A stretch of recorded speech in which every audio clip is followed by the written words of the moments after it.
ನಮಸ್ತೆ, welcome back to our channel Soumya recipe corner. ಚಿಕನಲ್ಲಿ ನೀವೇನಾದ್ರೂ ತುಂಬ ಸಿಂಪಲ್ಲಾಗಿ ಟೈಮ್ ಇಲ್ದಿರೋ ಟೈಮಲ್ಲಿ ನೀವೇನಾದ್ರೂ ಬೇಗ ಹೇಗೆ ಕುಕ್ ಮಾಡೋದು ಅಂತ ಯೋಚನೆ ಮಾಡ್ತಾಯಿದ್ರೆ ಖಂಡಿತವಾಗ್ಲೂ ಈ ರೆಸಿಪಿನ ಟ್ರೈ ಮಾಡಿ. ತುಂಬ ಬೇಗನೆ ಆಗುತ್ತೆ ಮತ್ತು ತುಂಬ ಸಿಂಪಲ್ ಇಂಗ್ರೀಡಿಯೆಂಟ್ಸಲ್ಲಿ ಈ ಚಿಕನ್ ರೆಸಿಪಿ ಮುಗಿದೋಗುತ್ತೆ. ಬಟ್ ಟೇಸ್ಟ್ ಅಂತೂ ಅಲ್ಟಿಮೇಟ್ ಆಗಿರುತ್ತೆ. ನೀವು ಕೂಡ ಡೆಫಿನೆಟ್ಲಿ ಈ ರೆಸಿಪಿ ನಮ್ಮ ಮನೇಲಿ ಒಂದ್ಸರಿ ಟ್ರೈ ಮಾಡಿ. ಈಸಿಯಾಗಿರುವಂತಹ ಈ ಚಿಕನ್ ಡ್ರೈ ಫ್ರೈನ ಹೇಗೆ ಮಾಡೋದು ಅಂತ ನೋಡೋಣ ಬನ್ನಿ.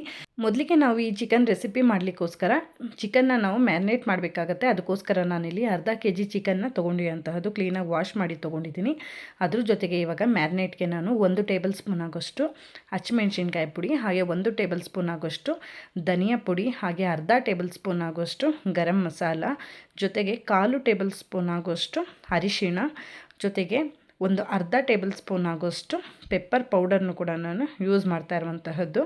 ಇದ್ರ ಜೊತೆಗೆ ನಾನು 1 ಟೇಬಲ್ ಸ್ಪೂನ್ ಆಗೋಷ್ಟು ಇಲ್ಲಿ ಶುಂಠಿ ಬೆಳ್ಳುಳ್ಳಿ ಪೇಸ್ಟನ್ನು ಕೂಡ ನಾನು ಯೂಸ್ ಮಾಡ್ತಾಯಿದ್ದೀನಿ. ಅದ್ರ ಜೊತೆಗೆ ನಾನು 1 ಟೇಬಲ್ ಸ್ಪೂನ್ ಆಗೋಷ್ಟು ಕಸೂರಿ ಮೇಥಿನೂ ಕೂಡ ನಾನು ಸೇರಿಸ್ಕೊತಾ ಇದ್ದೀನಿ. ಜೊತೆಗೆ ನಾನು 4 ಹಸಿಮೆಣ್ಸಿನ್ಕಾಯಿನ ಅರ್ಧಕ್ಕೆ ಕಟ್ ಮಾಡಿ ಈ ರೀತಿ ಸೇರಿಸ್ಕೊತಾ ಇರುವಂತಹದ್ದು. ಜೊತೆಗೆ 1 ನಿಂಬೆಹಣ್ಣಿನ ರಸನೂ ಕೂಡ ನಾನು ಸೇರಿಸ್ತಾ ಇದ್ದೀನಿ. ಇದರ ಜೊತೆಗೆ ನಾನು ರುಚಿಗೆ ತಕ್ಕಷ್ಟು ಉಪ್ಪನ್ನು ಕೂಡ ನಾನು ಸೇರಿಸ್ಕೊಂಡು 1 ಈರುಳ್ಳಿನ ಸ್ವಲ್ಪ ಉದ್ದಕ್ಕೆ ಕಟ್ ಮಾಡಿಕೊಂಡು ಸೇರಿಸ್ಕೊತಾ ಇದ್ದೀನಿ. ಇದನ್ನು ಕೂಡ ನಾವು ಜೊತೆಗೇ ಹಾಕೊಂಡ್ಬಿಡೋಣ, ಕಲಿಸ್ಕೊಬೇಕಾಗತ್ತೆ ಎಲ್ಲನೂ ಸೇರಿಸ್ಕೊಂಡು. ಇದ್ರ ಜೊತೆಗೆ ನಾನು ಸ್ವಲ್ಪ ಕೊತ್ತಂಬರಿ ಸೊಪ್ಪನ್ನು ಕೂಡ ನಾನು ಕಟ್ ಮಾಡಿ ಈ ರೀತಿ ಸೇರಿಸ್ಕೊತಾ ಇದ್ದೀನಿ.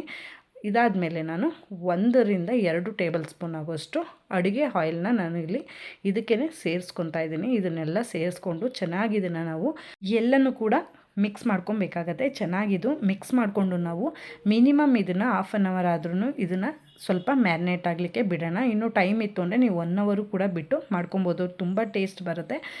ಇಲ್ಲ ಅಂದರೆ ಟೈಮ್ ಇಲ್ಲ ಅಂದರೆ ನೀವು ಹಾಫ್ ಆನ್ ಅವರ್ ಬಿಟ್ಟರು ಓಕೆ. ಇವಾಗ ಹಾಫ್ ಆನ್ ಅವರ್ ಬಿಟ್ಟು ನಾನು ಮ್ಯಾರಿನೇಟ್ ಆದಮೇಲೆ ನಾನು ಇದನ್ನು ತೋರಿಸ್ತಾ ಇರುವಂತಹದ್ದು.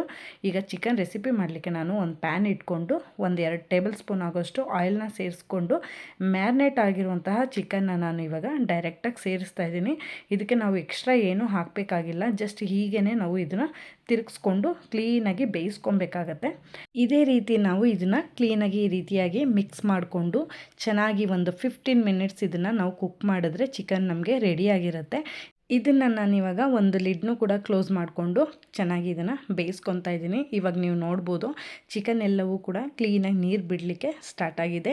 ಈ ರೀತಿಯಾಗಿ ನೀರು ಬಿಟ್ಕೊಂಡು ಚೆನ್ನಾಗಿ ಅದು ಡ್ರೈ ಆಗೋ ತನಕನೂ ನಾವು ಮೀಡಿಯಮ್ ಫ್ಲೇಮಲ್ಲಿ ಇದನ್ನು ಬೇಯಿಸ್ಕೊಂಡ್ರೆ ನಮಗೆ ಚಿಕನ್ ರೆಸಿಪಿ ತುಂಬಾ ಅದ್ಭುತವಾಗಿ ರೆಡಿ ಆಗುತ್ತೆ.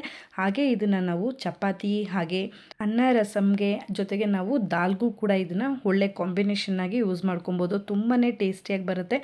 ನೀವು ಕೂಡ ಮನೇಲಿ ಒಂದ್ಸರಿ ಟ್ರೈ ಮಾಡಿ.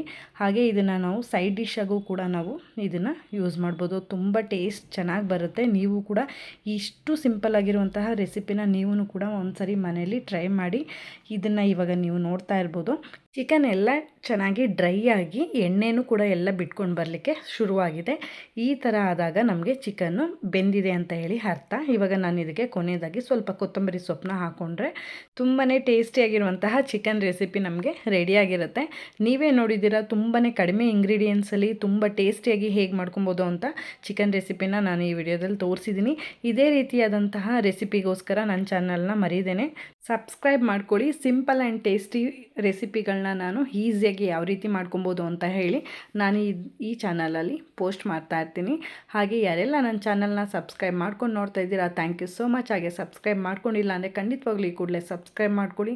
ಹಾಗೆ ನೋಟಿಫಿಕೇಷನ್ ಆನ್ ಮಾಡ್ಕೊಳ್ಳೋದ್ರಿಂದ ನಾನು ಹಾಕೋ ಪ್ರತಿ ವಿಡಿಯೋನೂ ಕೂಡ ನೀವು ಮಿಸ್ ಮಾಡದೆ ನೋಡ್ಬೋದು ಅಂತ ಹೇಳ್ತಾ ಮುಂದಿನ ರೆಸಿಪಿಯೊಂದಿಗೆ ಸಿಗ್ತೀನಿ. ಅಲ್ಲಿವರೆಗೂ ನನ್ನ ಪ್ರೀವಿಯಸ್ ವಿಡಿಯೋನ ಚೆಕ್ಔಟ್ ಮಾಡ್ತಾ ಇರಿ. Thank you so much for watching this video. Stay tune.